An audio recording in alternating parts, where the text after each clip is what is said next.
on the roof of Britain, traditional RAC rally weather, and that produced liquid mud and gravel. Didier Auriol extended his lead by 4 seconds over the rest of the field on Kuhn. Next through, Carlos Sainz. The overheating apparently cured, and he appeared to be settling for staying ahead of Kankkunen. And he did. Kankkunen 5th fastest here, dropping 2 seconds to his championship rival. 6th fastest on this stage, Kenneth Eriksson. That meant he retained 4th overall. Marco Allen equalling Sainz's time, 5th overall, and now reeling in Eriksson. The second of the Subarus now, Ari Vatanen, consistent top 10 times.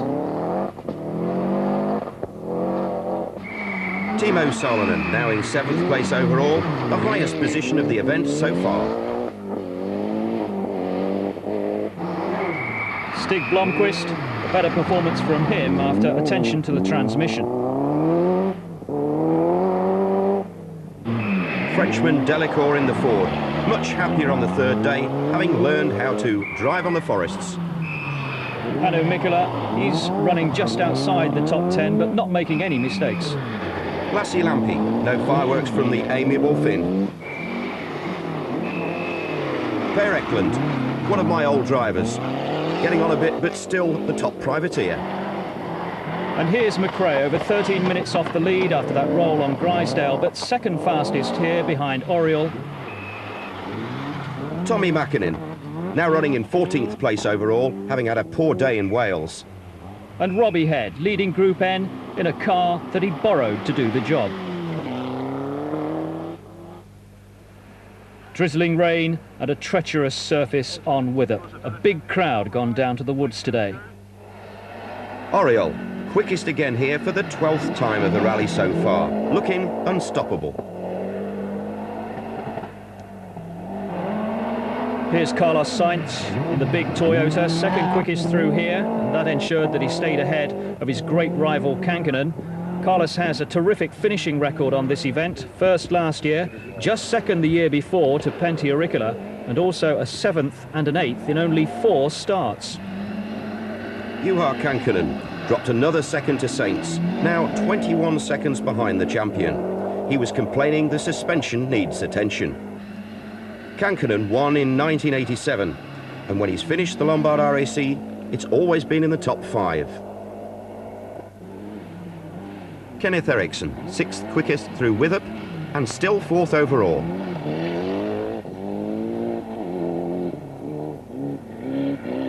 But a glimpse now of another Subaru in trouble.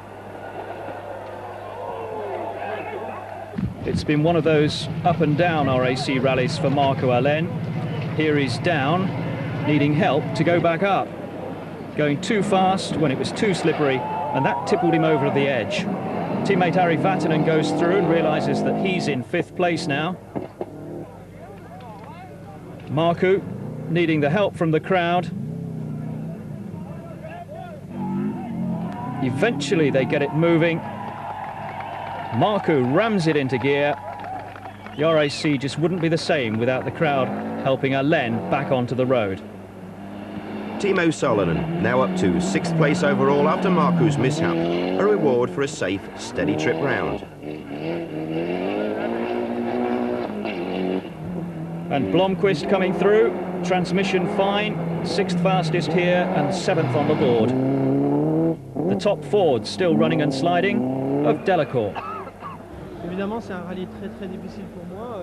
J'ai jamais participé au rallye du RAC. Les reconnaissances se sont effectuées en convoi de manière très lente tout au long des reconnaissances. On est passé simplement 2 fois, mais je pense aussi que le RAC n'est plus ce qu'il était, c'est-à-dire un parcours secret.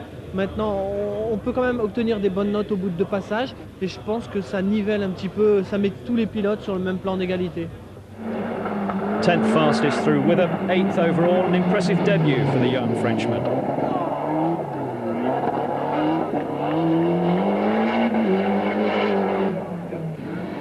Colin McRae, a battling drive through Withup, 2nd fastest again, equal with Carlos Sainz. But the dramatic moment on that stage for Marco Allen. But everybody knows Marco. he never makes a crisis out of a drama. I lost 5 minutes in this stage, and that's I am really absolutely out of business now. But thank you for spectators, help for me back in Rally Road. I am feeling I am retired, but I am back in business. Colin, a confident start to the day. What happened? Well, we get caught out on a left, then a very tight right over a crest. Maybe we should have had it cautioned, but on the RAC at slow speed it didn't seem so bad. But then when we came in the rally, we just came too quick. The car slid wide and went down the ditch and rolled over. And the car is perfect. We were just stuck. And how much time did you lose? Maybe 12 minutes. You seem to be rallying, if that's the right expression at the moment. Are you confident about the next day? Yeah, I'm fairly confident, but we're so far back now we can't really do an awful lot. We can get back a few places, maybe back in the top 10, but we'll never ever get back to where we were. And what about the immediate prospects in Kielder? Well, the last stage we had a puncture and dropped another minute, so luck isn't going too well just now, so I think we'll just be very careful. No, the car is very good. I just want to get used to it, and I go very steadily. I don't take my chances anywhere, and I just try to retain my own speed, and I don't even look at the times of my competitors. This is Hannu Mikkola in the Mazda on the rather bleak stage of Washup. 9th overall going into this particular stage, 7 minutes and 17 seconds off the lead. Hannu's been delighted with the entertainment so far. Few moments you can see there, but it has gone quite well, nothing like the first day. Yes, I was already afraid that it's not raining in Kielder Forest, but it will, yes. And how's the Mazda performing for you? It has gone all right, no problem. Didier Auriol, a rare event today, not fastest on the stage, and you can see why.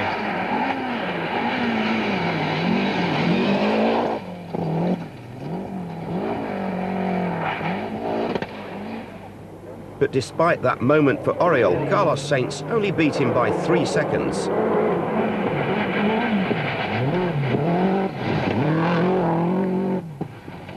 Juha Kankkunen in the Lancia continued to drop precious seconds, 6 of them gone to Carlos on this stage.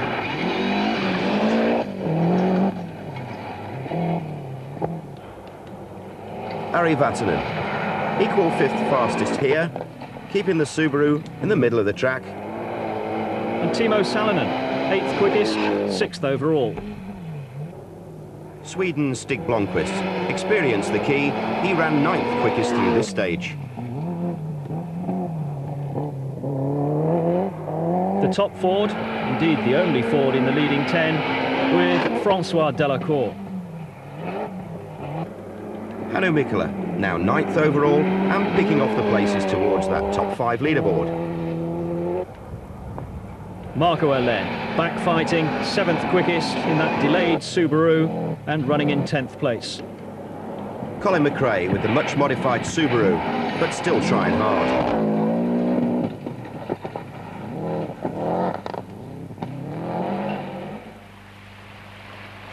On to the other section of Washup, and Didier Auriol, after that brief blip on the last stage, was fastest again, 3 seconds quicker than the rest of the field.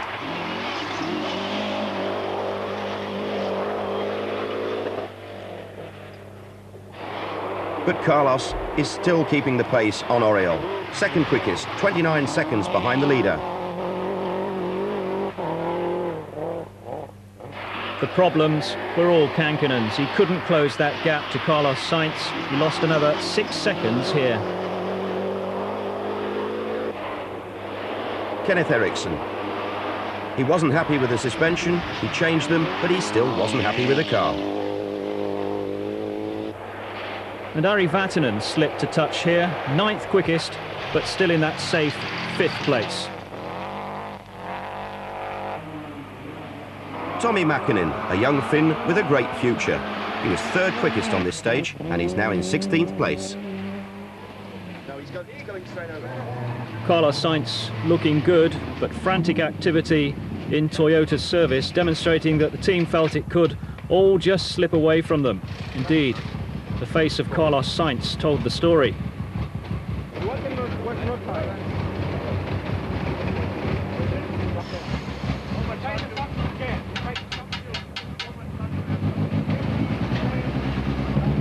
Lewis?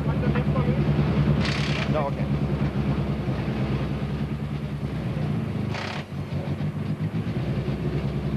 Can you tell me what the problem is, Lewis? We are losing water. It's coming from some part. We don't think the engine is damaged yet because the temperature is going quite normal, but we are losing water and we have to fill water in the services. And for the moment, he couldn't find where it was. Did it lose you any time on the last stage? We don't know because we don't know the other times, but for sure we're not concentrate on the stage. But hopefully we haven't lost so much. How much time we have? Sorry? How much time? You look very worried. What's the problems? We have some kind of water leak somewhere and we are losing water. Does the temperature of the engine go up? Yeah, a little bit, yeah. You're obviously worried about head gasket problems? I'm worried. The Sainz premonition came to fruition on the next special stage. He crashed and lost 30 seconds.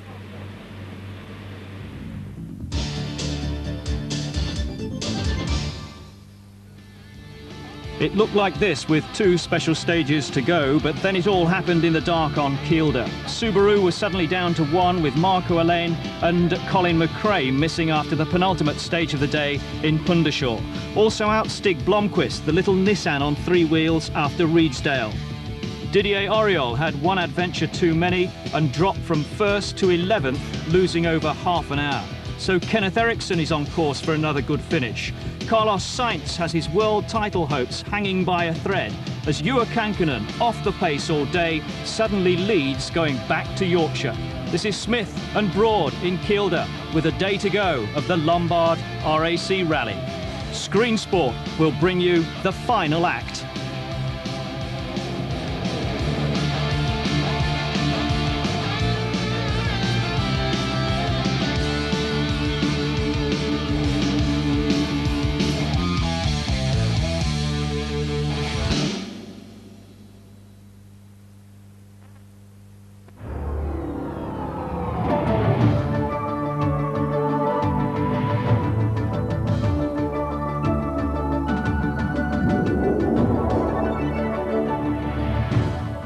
Now we bring you the grand finale to the World Rally Championship with gripping Day 4 action in the Lombard RAC.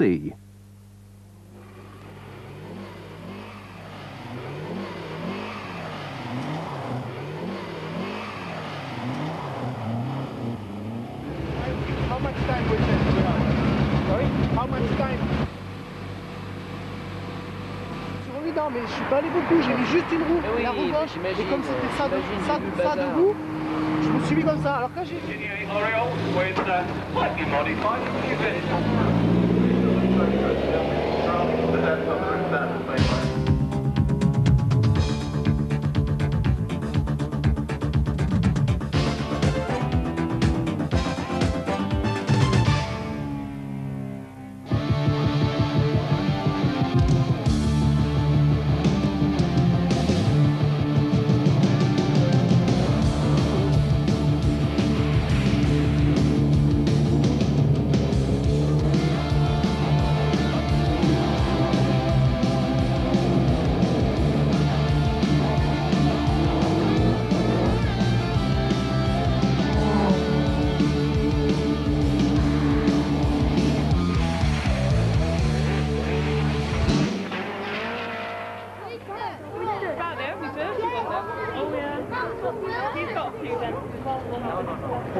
Yeah, so all of the school kids and the headmasters really waiting to cheer. We need to have a redo, exit Walker, Christina talking about side of her, hand not bandaged. She's back, start of another day's work.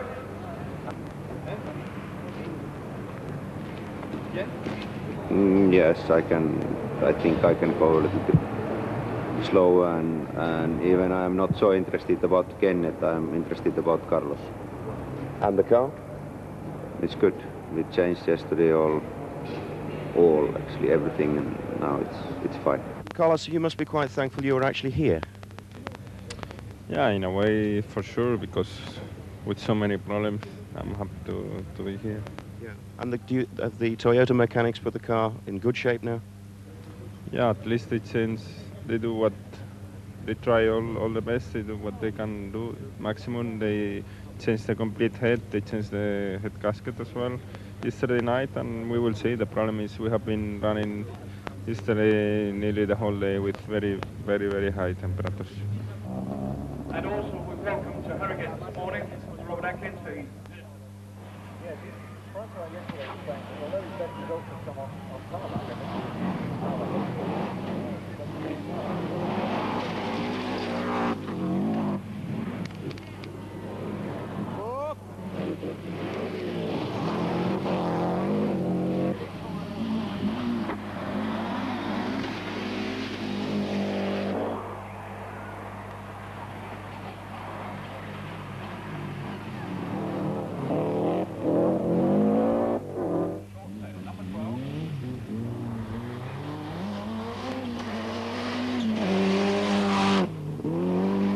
After your spectacular spin on the second stage, you really haven't put too many feet out of bed, really, have you? That spin was quite scary. Well, I have been looking at the in-car cameras quite a lot, and would say that it was almost quite a relaxed, boring event. Oh yes, on that respect, but I can tell you that spin when I was reversing 100 miles an hour, it wasn't such a relaxing thing, you know. I thought, shit, I have to get it right this time.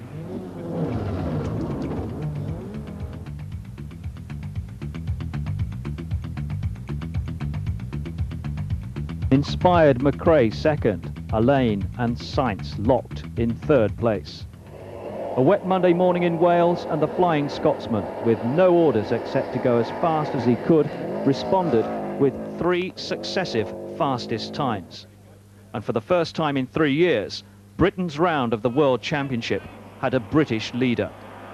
It was a major boost for the sport in the United Kingdom.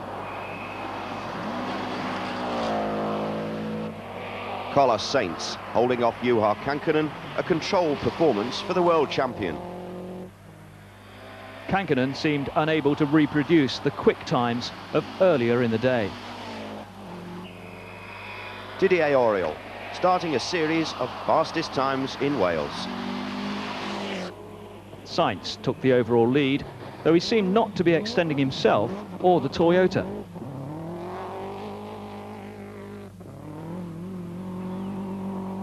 While Didier Auriol proved that he could mount a significant challenge in the British forests.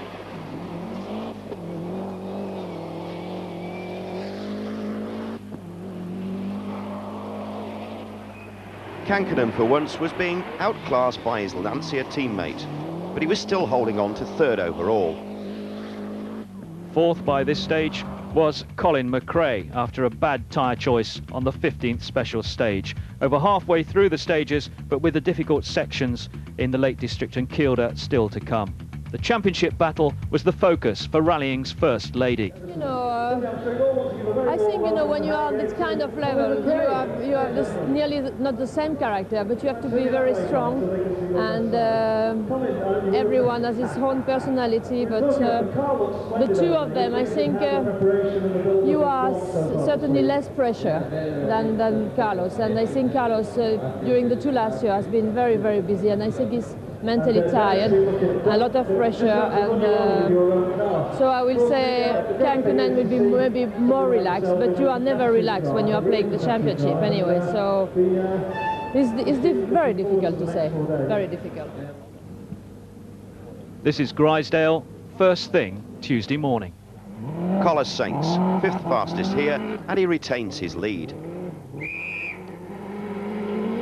7 seconds ahead of the Lancia of Didier Auriol. Auriol was quickly back into his stride, another fastest time here.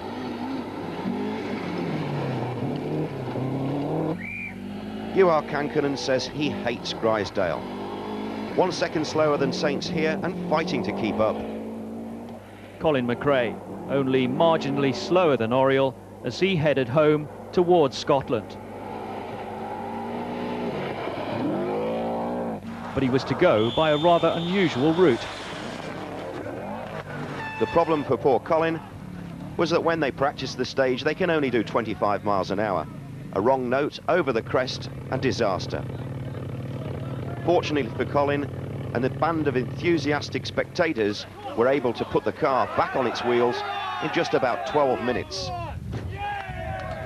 But, of course, his chances of victory have now disappeared.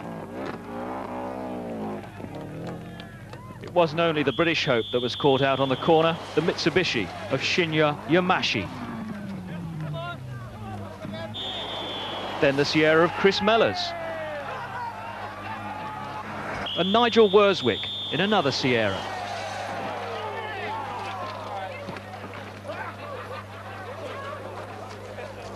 Subaru's luck, which had held for 2 days, evaporated. Marco Alain into Withup too quickly, a slippery corner and over the edge. Almost the traditional view of Marco. Last time he did that was 1988. Spectators pushed him back on. He went on to win. Chris Mellors. Once again, visiting parts that normally shouldn't be reached.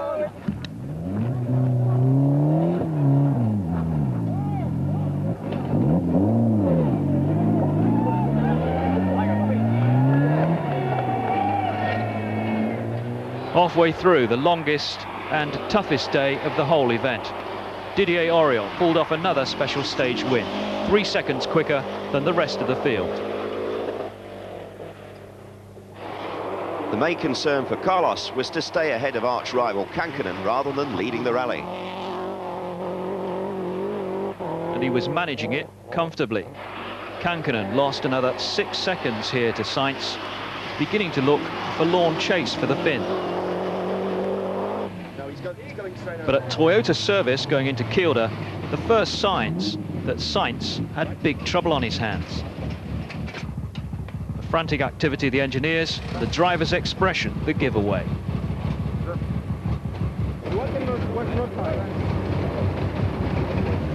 You look very worried. What's the problems? We have some kind of water leak somewhere and we are losing water. Does the temperature of the engine go up? Yeah, a little bit, yeah. You're obviously worried about head gasket problems? I'm worried.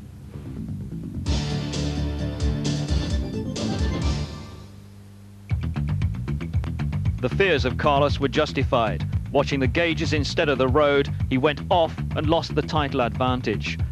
The Subarus of Marco Alain and Colin McRae gave up. Didier Auriol lost it in Shepherd's Shield and his chance had gone. Very stupid mistake, and I have taken the decision in this day to drive very, very slow, and I drive maybe too slow, and I arrive in the junction in the first gear, and the car, I put the car too much outside. Yes, and after the car come back on too much on the left, and the wheel on the left on the front go in the mud and take the car completely in the mud. But okay, the car nothing, no spectator, and it's we must wait and spectator arrive, and we lose 45 minutes. What have you done to your chin, Didier? Oh, we try to push the car in the mud, and it's very slippery, and I do another mistake, and I touch the door with my. It's okay. The car is fantastic. It's for me. I have find very adjust for my driving now with this car, and it's why this year I can do this time. Last year it's not my adjust, and the car is terrible last year for me. This year it's okay. I only got here this morning, and I've got to go back to the House of Commons because there's a debate on sport, so I can hardly miss that. But I should be telling them in the House, because this is the biggest event in Britain of any sporting nature, and deservedly so. It's very popular. It contributes millions to the British economy and gives enormous enjoyment to millions of people. Nearly 250,000 people turn up for the first day of this rally. So it's a marvellous event, and I'm delighted to be associated with it. Finally, this debate that you have in the House of Commons tonight, will motorsport be on the agenda? It will now. Huge crowds again on today's 20-mile Dalby stage in Yorkshire, many of them specifically there to see the action at Michela's Bend and the famous Woodyard. The last 4 stages of the Lombard RAC Rally, next on Screen Sport.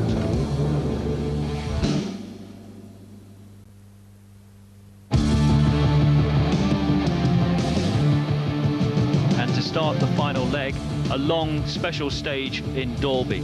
just 4 stages left of the Lombard RAC rally, all of them tricky in the misty conditions up there on the North Yorkshire moors. About 43 competitive miles to round off the whole of the event. And quietly satisfied at the way everything had turned out, Juha Kankkunen leading the rally and almost 6 minutes ahead of his great championship rival Carlos Sainz. But he's not taking any risks because he's too much aware of just what's at stake. Hard on the tail of Kankkunen, second through the special stage, surprisingly. Didier Auriol running 11th on the leaderboard, but he'd given up his own ambitions to help Kankkunen win the title. He sacrificed 9.5 minutes of road penalties by booking in early to be behind his teammate in case of problems, ever mindful of what happened in Kielder. The Screen Sports tip for a #1 finish. Kenneth Eriksson running second, but needing luck to go one better. To catch Juha by driving, it's impossible in the moment because he's 3 minutes ahead, but everything could happen to him, to me, and also to Carlos, so you never know before it's finishing, so we will see this afternoon. Eriksson was second on the stage, just 4 seconds down, threading his way through the massive Dolby crowds.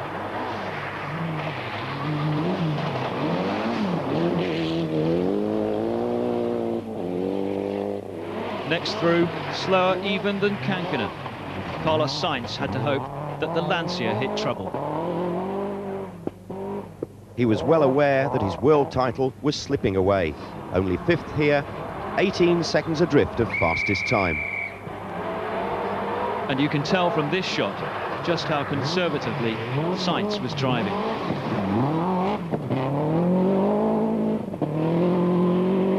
Meanwhile, quietly inheriting places up the leaderboard, the Finn Timo Salonen in the Mitsubishi. Well aware, however, that Ari Vatanen was closing.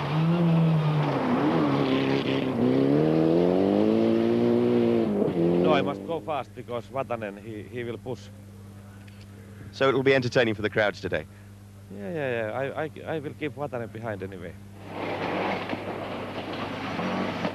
Ari Vatanen in the sole surviving Subaru, trying hard to catch Salonen, but slowed here by steering problems. Even so, he was still on course for his best finish since he won this event back in 1984.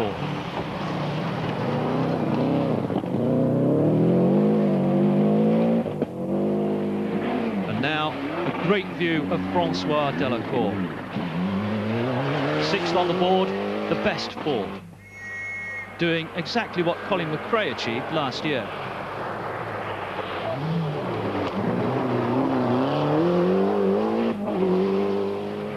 Hannu Mikkola trying hard for the 6th place to obtain that precious visa seeding, but he was plagued with a misfire and had the engine management system changed after the special stage. 7th place for Mikkola was still his best result here for some 7 years. Hannu's now approaching the famous Dolby Woodyard, where the thousands of spectators have an opportunity to see the cars go past twice on the same stage. Dolby, of course, is a stage the drivers love or hate. It's one of the fastest in the country with speeds in excess of over 120 miles an hour. A glimpse of Marc Duez complaining about the dreadful weather, says it's given him flu. Former Monte Carlo winner Bruno Sevi, 8th fastest here. Louise Aitken-Walker, having not competed since June, she took her time to get back in the swing. The main problem was she had to change 4 gearboxes on the Cosworth. Another fine showing by a Scot, Robbie Head. If he stays online, a piece of B seed is the reward for next season.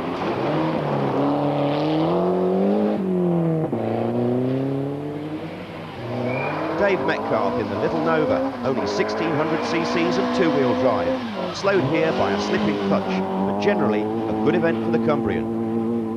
The top German in the rally, Michael Gerber, running 12th overall. And Gregoire de Mavius, the Group N World Champion, 17th in the Italian prepared Mazda.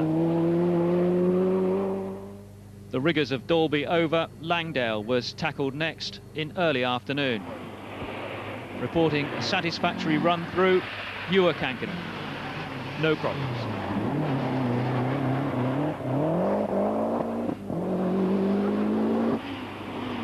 Fastest again, Didier Auriol, 11 seconds, faster than anyone else in 11 miles, continuing to chaperone Kankkunen.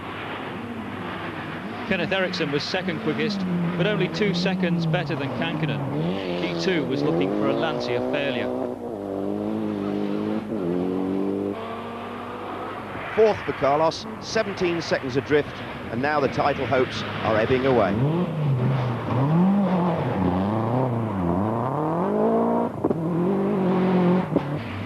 Timo Salonen still holding off his great rival Ari Vatanen by a second here. Ari goes round the tight chicane, which is man-made, to try and slow the cars down from the average speed of 70 miles an hour. Francois Delecour experiencing problems in low gear, struggling with first and second. Hanu running better now after the Mazda team had attended to the electrics. Our final shots of Hanu at work. He's carried the screen sport camera all the way around this year's Lombard RAC rally. He says he's enjoyed watching himself in the office. We've certainly enjoyed watching him do the business. Turned out to be a foggy end to the day and to the rally. Juha Kankkunen appropriately led the way, a last fastest time for him. He tackled the last day in the right fashion. And a quick word for the brave co-driver to Juha Peronen, with Kankkunen since 1986. A great end to the rally for Didier Auriol, but it was a disappointing result overall, but his contribution to the Lancia cause can't be underestimated. 18 fastest times on this event, with Bernard Uccelli reading the notes. Kenneth Eriksson, another superlative drive by the unflappable Swede, his second successive second place on the RAC. With co-driver of the year Stefan Parmenter in the hot seat, just watch the glowing front discs on Eriksson's Mitsubishi. Carlos Sainz, he continued his run of good finishes on this event. Juha Kankkunen even saying Sainz will win more world titles. And a quick mention for co-driver Luis Moya, one of the up-and-coming young Spaniards. Timo Salonen through next, running in a steady 4th place. A fairly uneventful rally for him overall.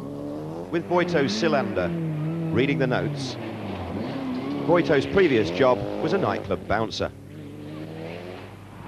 Here comes Ari Vatanen, in the end well short of Salonen. You can probably hear why.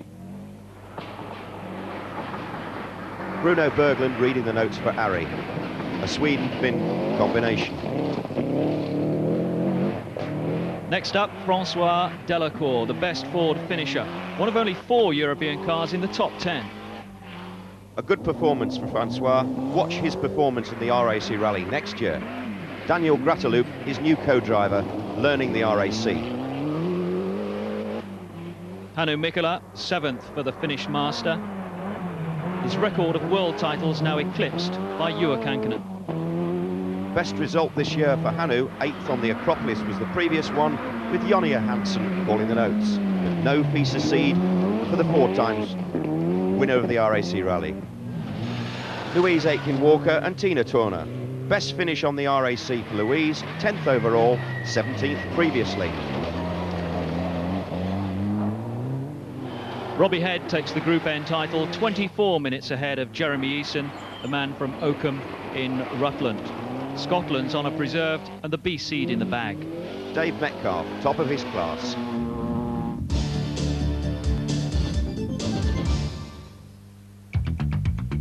To Kankkunen, the glory and the world title for a 3rd time, a remarkable double for Lancia, Drivers and Constructors Championships, and for Italian motorsport, when their Formula 1 teams are at such a low ebb, some compensation. Kenneth Eriksson, 2nd overall, a superb result again for the Mitsubishi team and for Kenneth. Ford make an appearance in the top 10 with Francois Delecour and Louise Aitken-Walker. Didier Auriol would have made an appearance there too had it not been for his selfless gesture on the very last day. 4 Japanese manufacturers in the top 10, but they still can't knock Lancia off the top. And a look at the rest of the honours board for Group N, the showroom class. Also deserving a mention there, my commentator on Inside Track, Tony Jardy. He came in 49th overall. In Group A, Dave Metcalf with the first of the 2-wheel drive models, and Skoda back on the honours board too. This year, the winner of the 1991 Lombard RAC Rally, Juha Kankkunen, and his co-driver, Juha Vatanen.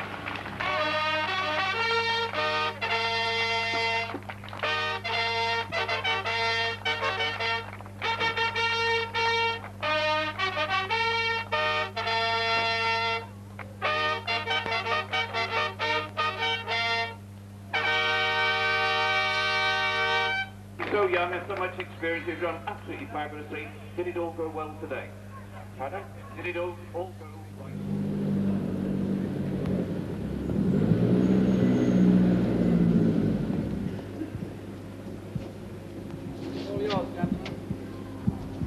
Juha, many congratulations. Thank you. A classic win. One of the best wins in my life. What was the sweetest part of it? Winning the World Championship for the 3rd time, or your 2nd RAC? Yeah, the best was of course the 3rd World Championship title, and to win this rally is also it was very hard under the pressure because Carlos was pushing a lot, and so it was not easy, and it has been very difficult year also, whole year. Lots of British bricks in that bit. Commiserations to a great sportsman, Carlos Sainz, but he'll be back, and so will we. This is Smith and Broad in Harrogate for Screen Sport. The big event is over, now the memories begin.